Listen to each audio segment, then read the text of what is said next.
Hi everybody, welcome back to my channel. My name is Megan if you're new here, and in today's video we're going to do a recent reads book recap, and I'm so excited because I haven't filmed one of these since October and I've read 10 books. It's now the new year and I have new reading goals and I've already started to read, so I'm really excited to fill you guys in on what I've been reading. Lately, I've read a little bit of nonfiction and fiction. Also, I got into more audiobooks these past couple months, and I'm going to break these into chapters. That way, if you want to skip to a certain genre that you like, it'll be easy for you to find. But nonetheless, let's get started because I'm so excited to share with you guys all the books I've been reading. And I will put a lot of them up on the screen because I use the library to rent my books, and only one book I have that I own with me. So I'll put the pictures up on the screen so you guys can get an idea in case you want to take a trip to your local library. And on that note, if you follow the vlogs, another thing that I've discovered in the past couple months is the app called Libby. It's Libby, and it's through the library. So all you need is a library card, which is free. You know, I'm always raving about using the library and all of its wonderful resources. So it's an app that has ebooks, magazines, and also audiobooks for you to download on your phone. And it's incredible. It's for free. As long as the book is obviously available, you can check it out. You can even put things on hold. And it's incredible, especially if you're like doing things around the house or you're driving a lot. I just really enjoy it. It's nice and entertaining on my brain. And with that being said, I'm going to start with nonfiction. And the first book I read, I actually listened on my Libby app, and it was the 7 Spiritual Laws of Success, and I'll put it up here on the screen for you guys. I actually rated this one a 4 out of 5 stars. It was a very quick, short, fast-paced book, which was really nice. It wasn't too long, but on the flip side of that, I also felt like some of the points were very quick and not as deep and methodical and thought-provoking as I was like envisioning the book to be. I had this on my vision board for a really long time, I think like 2 or 3 years. And so when I finally found it on audiobook, I was like, I have to read this. And it was still really good, really was insightful. And I liked that the end of each chapter ended with affirmations, which was really nice and something for you to take, but not as in depth as I was hoping. But that's okay, it's still 4 out of 5 stars, and yeah, I would still recommend it. Simple principles that you can implement into your daily life. I also made some notes for myself so that I don't forget some of these books that I've read. The last book that I read in the nonfiction category is The Subtle Art of Not Giving a... You can see the word there. This is a really quick read, and my mom had actually got me this for Christmas a couple years ago, and I had just rediscovered it and was reading it over Christmas break, literally the week before the new year. And ironically, it was exactly what I needed to kind of bring in some introspection before the new year. This book really made me feel reflective, and I really, really enjoyed that. I feel like sometimes self-help books can be like this toxic positivity where there's not as much blunt honesty, and I feel like this book was very blunt in reflection and taking accountability for your life and being real and honest. And I really, really enjoyed it, and it was nice to read right before the new year because it allowed me to let go of what's really no longer serving me and how to step out of old thought processes and start the new year off fresh. And it's very quick. I read this in 2 days, which is really nice. Sometimes it's a fresh little read. And I would highly recommend this. I rated this one 5 out of 5 stars. Okay, now we'll get into fiction, which you guys, if you've been watching these videos, I started reading fiction in the summertime, and I honestly didn't really read a lot of fiction in my adult life. Sometimes in my high school years, I would have summer reading assignments and I would read fiction, or I read like the Twilight series and things like that. But I really read a lot of like philosophical, spiritual, things like that. And when I decided to start fiction, I really wanted it as like an entertainment break and something that felt really light and joyful for my mind, instead of always feeling like I needed to fix myself and work on myself and be on this like deep thinking train. So when I started reading fiction, I was like, wow, I really, really love this. And now I'm so hooked, and I've actually felt, instead of it being just a piece of entertainment, I feel like there's so much I've learned from fiction by bonding with characters, understanding characters on a deeper level, and it can be so personal and so striking that I'm like, wow, even though this is a fiction story, my mind has expanded and felt deep emotions, and there's parallels to how we exist as humans in these fiction books. And so I have really fallen in love with fiction, and yeah, I'm so excited to continue on my little fiction reading journey. So we're gonna start off with romance, and I have two historical fiction, I guess you would say. This is my first time really reading historical fiction, but as I was looking at the background of these books, they were under the category of historical fiction. Both of them are written by Taylor Jenkins Reid, and I read 3 of her books, and I'd have to say I've actually really fallen in love with her writing. She's a really great author, and I have really loved every single book. As you guys will see from these reviews, I've loved every single book that I've read from her. So the first book that I read of Taylor Jenkins Reid that's in the historical fiction category is The 7 Husbands of Evelyn Hugo. And I rated this book 5 out of 5 stars. It literally made me sob, weep, and I've never actually felt so emotionally intertwined with a book than I did this book. I feel like the back summary of the book doesn't really even tell you the depths of this story. It really goes into detail of what it's like to be in old Hollywood in the 60s and 70s. And there's also, I'm not going to give spoilers in this, so I'm not going to say too many details, but there's also a twist that I actually wasn't expecting based off of the title that was very personal to me and a lot of other people out there. I'm sure if you've read this book feel that way too. But it was really eye-opening, and I think that she did a really great job at connecting the history of that time period and the struggles of what it was like for a woman in Hollywood. Yeah, I just was so blown away by the story, and by the end, the way it ended, I was like just so emotionally struck. But it was such an incredible book, and I highly recommend it. I think it is one of my favorite books of 2023, hands down, and I would reread it, which I didn't really think I would ever want to reread a fiction book, but this one is something that I definitely want to add to my collection because it's just so incredible. And then the next book that I read by Taylor Jenkins Reid under historical fiction is actually Daisy Jones and the Six.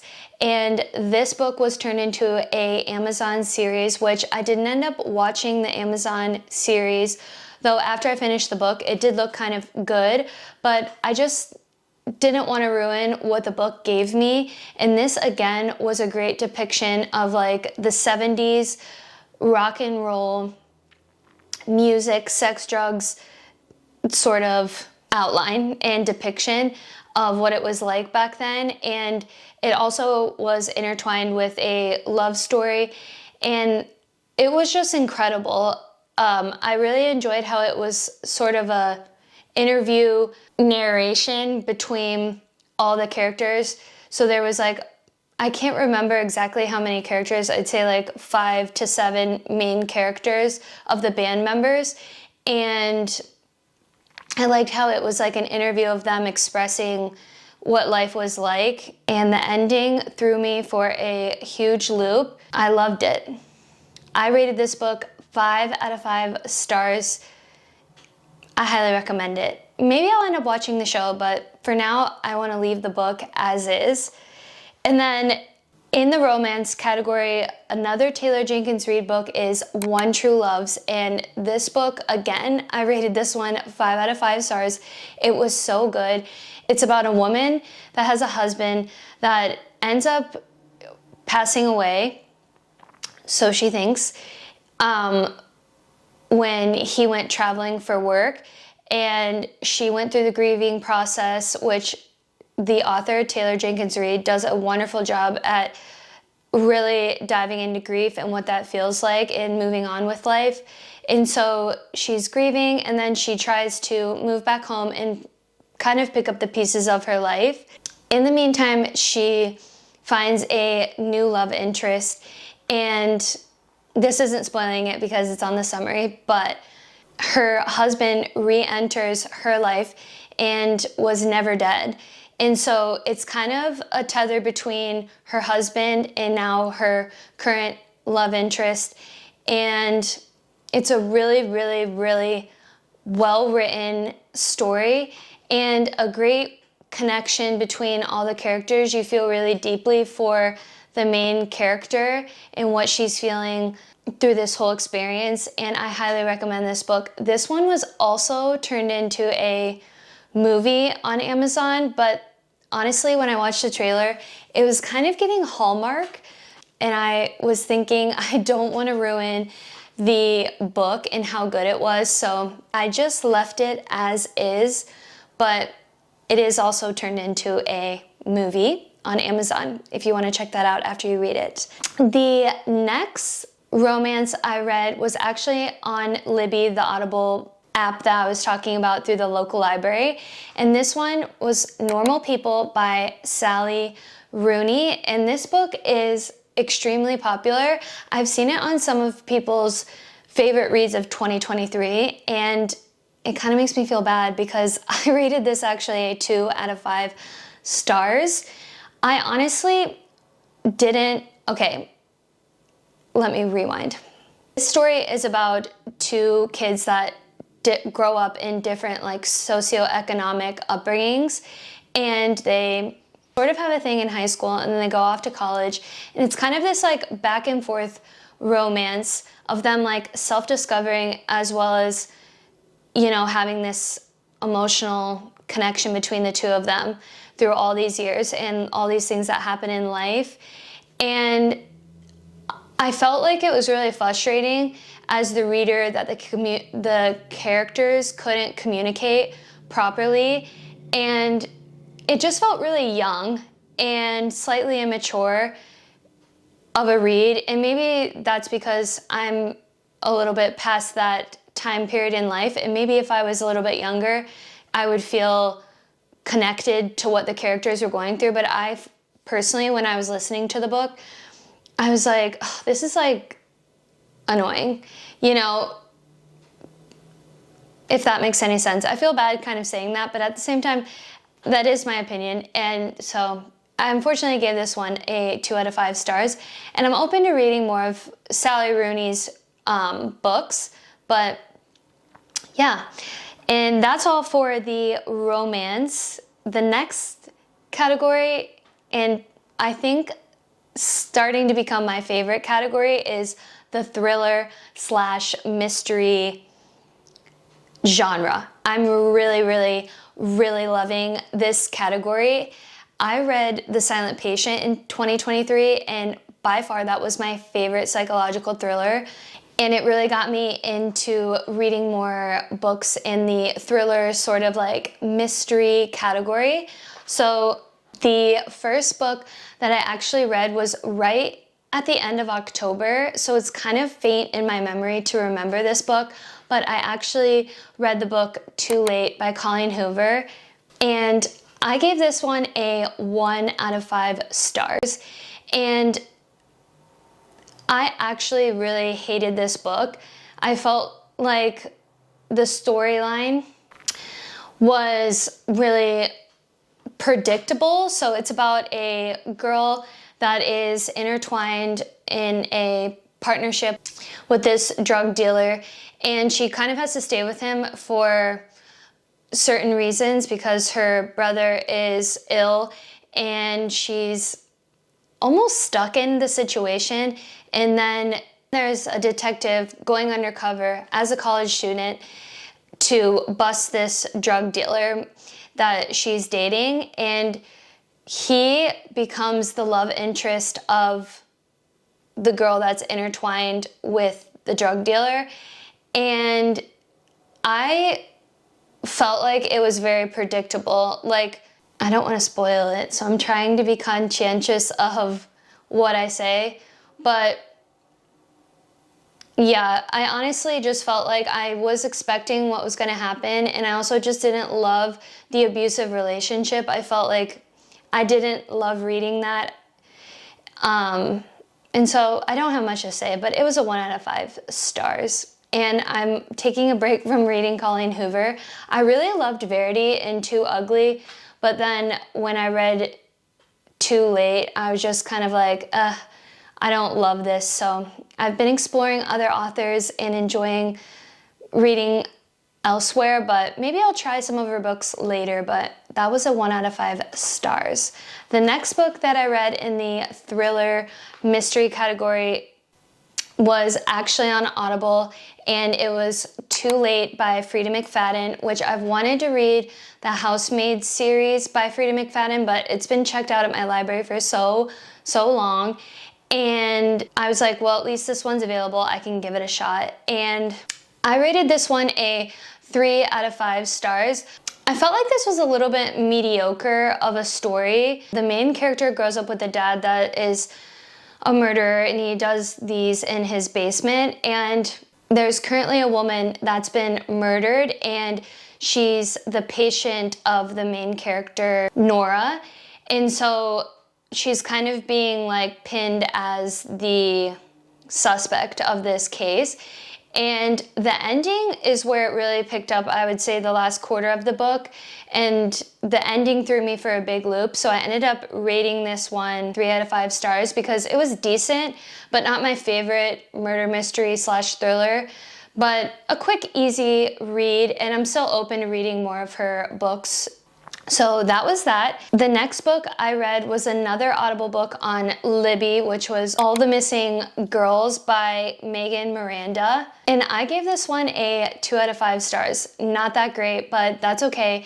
I honestly felt like the way that the chapters of this book were sort of set up was really confusing as the reader. So it'd be like a couple days in advance, and then it'd be like 4 days earlier, 5 days ahead, 1 week before, 1 month. Like, I felt like there wasn't any consistency between the timelines of the chapters, so it felt like in my brain the timeline started to get really confusing. I also felt like there was a lot of details of this story that were unnecessary, and it kind of just felt like the story was really slow. And I honestly had a hard time finishing this book. Okay, this story was about 2 missing girls, and the main character, Nicolette, goes back to her hometown, and her dad has like dementia, and they're trying to sell their house, and also she's trying to piece together this investigation of these 2 girls. And there's also like a hometown love interest, as well as she's currently engaged. And so there's kind of a lot of pieces going on in the story, and that's another layer of how I feel like it's a little bit of a messy story. But the last like 10% of the book really picked up, and then it threw me for a loop as to who the suspect ended up being. But I didn't love it. I just felt like it was okay. And so it was just sort of a blah read for me. Okay, and the last book I actually have with me in the mystery, murder, thriller sort of category is All Good People Here, and I actually just finished this last night, so it's my most recent read, and this one's by Ashley Flowers. My partner's mom suggested this book to me because it's by the podcast Crime Junkie. I think that she's either the host or the co-host of it, Ashley Flowers is, and she recommended me this book. And you guys, I was flying to the end of this because it was so good. I was on the edge of my seat the entire time. I felt like it was so well written. So I gave this book a 4.5 out of 5 stars, and I'll tell you why I docked it like at the very end. But this is basically about a girl, the main character, Margaret. She goes home to take care of her uncle who has dementia, and there's a girl that died at the age of 6, like in 1994, and then present day, there's a girl that's gone missing in 2019, and the main character, Margaret, is a reporter slash journalist. She goes home to take care of her uncle that has dementia, but also to kind of like report on the story and connect the dots between these girls. And I like that the chapters go back and forth between 1994 and 2019. It really shows the past and how all of the story comes together, and then in the present day, how she's uncovering and discovering, that's a tongue twister, how she's uncovering and discovering all the pieces that tell the story as to how her friend died in 1994 and how these girls are currently going missing and dying. And I swear that I thought I knew who it was so many times. And then at the end, I was like, my jaw was literally on the ground because it was so good that it turned 360. I was like, what? The reason I put 4.5 and didn't give this a 5 out of 5 stars is simply because I was hoping that the love interest between the main character, Margaret, and Pete would have developed a little bit more, but I guess it wasn't really necessary, but I kind of wish that it would have developed a little bit more. And then also the ending was so abrupt that I felt like, ugh. But it's kind of nice that there wasn't there was resolution, but not in a way that was as expected as most books that you read, or like it kind of wraps up, which it does wrap up, but it leaves you with like, ooh, an eeriness. And I was like, oh. But I would say this is like 4.5, 5 stars. Highly recommend. This book was incredible. Those are the 10 books that I've been reading in the past 2.5-ish months since the middle of October.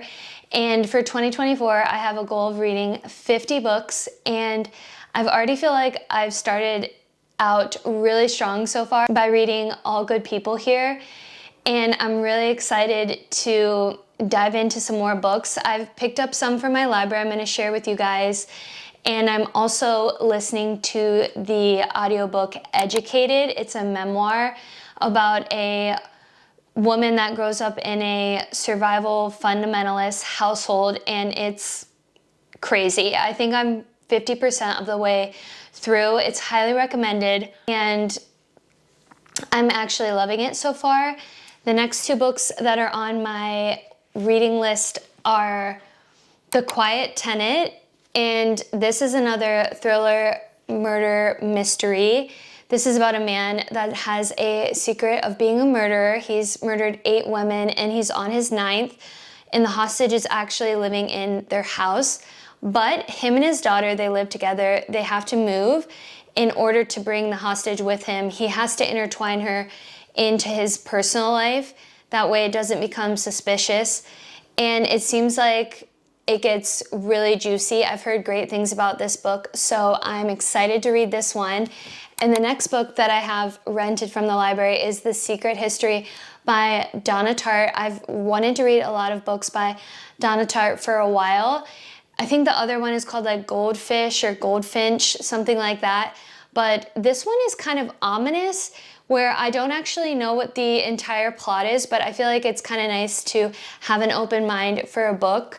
So I'll read you guys the back of this, but this says, under the influence of their charismatic classics professor, a group of clever, eccentric misfits at an elite New England college discover a way of thinking and living that is a world away from the humdrum existence of their contemporaries. But when they go beyond the boundaries of normal morality, they slip gradually from obsession to corruption and betrayal, and at last, inexorably, into evil. So this seems really intriguing, and I'm so excited. It's quite a big book. I think it's almost 600 pages, 550. So I'm not sure which one I should start next. Let me know in the comments what you're currently reading, what's on your wish list for 2024, what are your book goals, and let me know if you've read any of the books I have, what your thoughts were. I always leave my Goodreads account in the description for you guys. That is where I leave all my ratings and my little reviews, and we can follow each other. I can see what you're reading and you can see what I'm reading. It's really fun, and I'm so excited that I'm back to filming and sharing with you guys my books. I hope you guys enjoyed this video and give it a big thumbs up. I'll see you in my next one. Bye!